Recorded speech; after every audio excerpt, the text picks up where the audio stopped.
Mritormayam Mritam Gamayo Asatoma Satgamayo Tamasoma Jyotirgamayo Mritormayam Mritam Gamayo.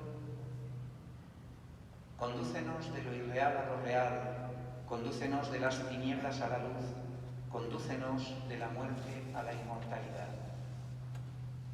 Y el poema de este ser extraordinario dice así: Oh Señor Supremo, refugio de las personas desamparadas y Maestro Supremo de este universo, hágase el bien en el mundo entero, que las personas malvadas se vuelvan amables, que todos los seres vivos se deseen felicidad entre ellos, que sus corazones sean impulsados por el amor mutuo y el bienestar.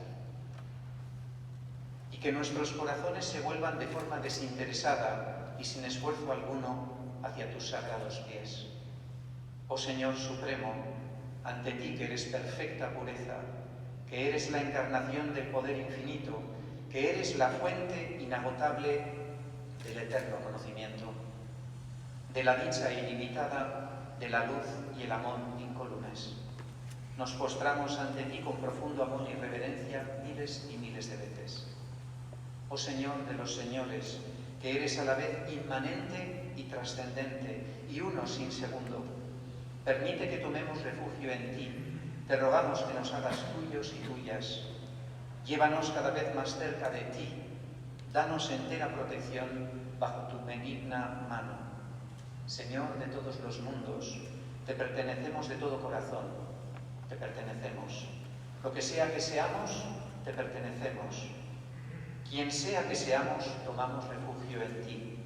Oh Maestro y Señor de todo cuanto existe, que por tu gracia pueda nuestro cuerpo mantenerse sano, que por tu gracia pueda nuestro corazón volverse puro y limpio, que por tu gracia pueda nuestro entendimiento ser claro y penetrante, que por tu gracia pueda nuestra mente estar estable y en paz, que por tu gracia pueda nuestra vida entera, habiéndose limpiado y desarrollado, dedicarse sin cesar a tu recuerdo, a tu servicio, a tu contemplación.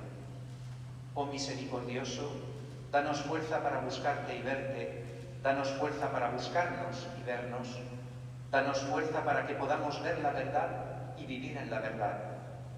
Oh compasivo, ten la bondad de que en el momento de abandonar nuestro cuerpo físico te recordemos a ti y solo a ti. Convierte, oh excelencia infinita, nuestra imperfección en perfección, nuestra debilidad en integridad. Fundiéndonos en ti, Señor nuestro, haznos perfectos a tu imagen y semejanza. Miles y miles de saludos y reverencias a ti.